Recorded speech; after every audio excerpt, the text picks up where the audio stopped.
Live from Fargo and serving you on TV, online, and on the go, this is Valley News Live at noon. We start this Thursday with new developments on a kidnapping case out of Bemidji, Minnesota. A good afternoon to you, and thanks for joining us. I'm Kyle Bosch. New documents reveal that a woman may have helped plan the kidnapping of a Minnesota girl. Lou Ragoose reports. The case began with a fire investigators believe to be arson. Inside, they found the body of Melissa Norby underneath a mattress with her arms bound. Missing was the 5-year-old Bemidji girl whom Norby was babysitting. The little girl's mom was one of Norby's best friends. The next morning, police found the girl alive and arrested Jacob Kinn, a sex offender who, according to search warrants, admits to having a relationship with Norby. The warrant filed this week reveals surprising details about Melissa Norby's role in the lead-up to the kidnapping. According to the warrant, detectives reviewed text messages between Norby and Jacob Kinn. The detective writes that the two of them had been, quote, apparently attempting to acquire the child for the purpose of sexually assaulting her. It says Norby and Kinn discussed possible kidnapping scenarios, such as Norby claiming to police she was assaulted by a stranger who snatched the girl. According to the warrant, Kinn told police in an interrogation that a year and a half earlier, he and Norby had sex while the same girl was present in the room. The warrant also says in the month leading up to the abduction, he searched the internet for how to get horse tranquilizers, pediatric sedation, and roofies. Kinn has not been charged with arson, murder, or sexual assault, although the 11 search warrants filed so far clearly state police are looking into all 3 additional charges. Now, also, according to those search warrants, the morning after the fire, one witness said Jacob Kinn smelled of gasoline. Again, so far, kidnapping is the only charge he faces. Now, the family learned several weeks ago about the babysitter allegedly helping plot the kidnapping. They say it broke their hearts.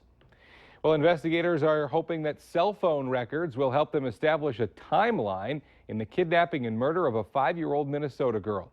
A search warrant says Zach Anderson refused to be questioned by detectives after he was arrested. Investigators are now hoping data contained in his cell phone might help provide some answers to what happened. Anderson is charged with murder, kidnapping, sexual assault, and auto theft. Prosecutors believe he kidnapped 5-year-old Elena Ertl while spending the night with her family last month. We've got some new information for you on a deadly rollover crash near Cooperstown, North Dakota. The North Dakota Highway Patrol has released the names of the people involved. Troopers say 37-year-old Alan Goyne of Findlay was killed when his car went off the road on Highway 200 Tuesday night. His passenger, 28-year-old Tanisha Dean of Cooperstown, was hurt in the crash and flown to a Fargo hospital. And new for you at noon, the North Dakota Highway Patrol is also investigating a deadly crash in Barnes County. It happened around 11 last night on Highway 1 just north of Catherine.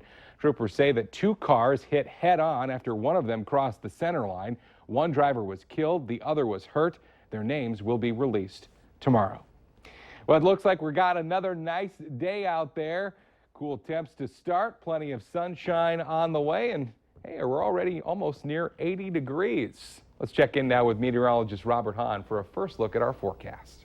Yeah, our nice weather week continues. The only difference today is we're starting to see a little bit more of a wind out there, and we're going to see some breezy conditions today, downright windy conditions as we head through your Friday, but still some mostly sunny skies and temperatures right now mostly in the 70s, warming into the 70s and 80s later on this afternoon. 76 here in Fargo, also 76 in Jamestown and down in the Sisseton area. There are your winds at times gusting between 20 and 30 miles per hour, primarily out of the south and southeast as we head through the day today. Once again, hardly a cloud in the sky, and with hardly a cloud in the sky, you guessed it, no precipitation out there, none anticipated today or tomorrow. The next couple of days, nice. Get out there and enjoy it because we do have some changes as we head through the holiday weekend, and we'll detail those changes coming up in just a few minutes. Okay, Robert, we will see you then.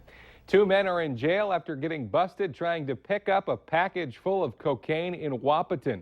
Hector Brito and Christopher Baxter were arrested for possession with intent to distribute. Police say a package with about 60 grams of cocaine was intercepted before it could be delivered to Baxter's home. When the two went to the post office to pick it up, they were taken into custody. The investigation was conducted by the SEMCA Drug Task Force and the United States Postal Inspection Office. Well, Donald Trump spoke at the American Legion National Convention in Ohio this morning, just one day after rival Hillary Clinton did the same. Last night, it was Trump delivering a long-awaited speech on immigration to a roaring crowd in Phoenix, Arizona.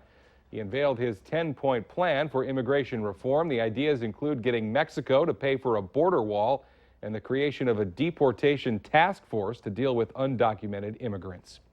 Well, there was an explosion this morning at the SpaceX launch site in Cape Canaveral, Florida. NASA says SpaceX was conducting a test firing of an unmanned rocket when the explosion happened. A second explosion followed about 20 minutes later. The test, considered routine, was in advance of a planned Saturday launch. No one was hurt in the accident. A blue-green algae advisory has been issued for Lake Ashtabula. That's in Barnes County, just north of Valley City. It means that both people and animals should avoid areas in that lake where blue-green algae blooms are occurring. Exposure from ingesting affected water can result in death. The Mayo Clinic's Blood Donation Center in Rochester, Minnesota will soon see some major changes. The FDA is advising that all donated blood in the United States be tested for Zika. To comply with that new rule, the Blood Center has 12 weeks to make the necessary changes, such as tweaking questions that are asked to donors, and adjustments will need to be made to the center's computer software so they can recognize the new Zika test. Once it's all done, the Blood Donor Center will send donations to the Twin Cities to be tested for Zika. Now, Florida is the only known state in the U.S. with cases acquired through mosquitoes. According to the CDC, the nearly 2,500 other Zika cases in the country are travel-related. Well, some good news for drivers in Moorhead today. Northbound traffic on 8th Street over I-94 is now back open. Drivers are using a portion of the new diverging diamond configuration that was built this summer. The southbound lanes there, however, will remain closed until all of the new signals are installed, configured, and tested. That work is expected to take up to a week. 2 members of the FM ambulance crew have been awarded with the Medal of Valor. Greg Gludd was given the medal after saving a man who was trapped in a house fire. He wasn't even on the clock at the time, but that didn't stop him from lending a helping hand when needed. Also honored last night, Kelsey Bodvig, who responded to an armed standoff and performed life-saving medical care on a member of the Red River SWAT tactical team. The Medal of Valor is the highest honor given out by FM Ambulance.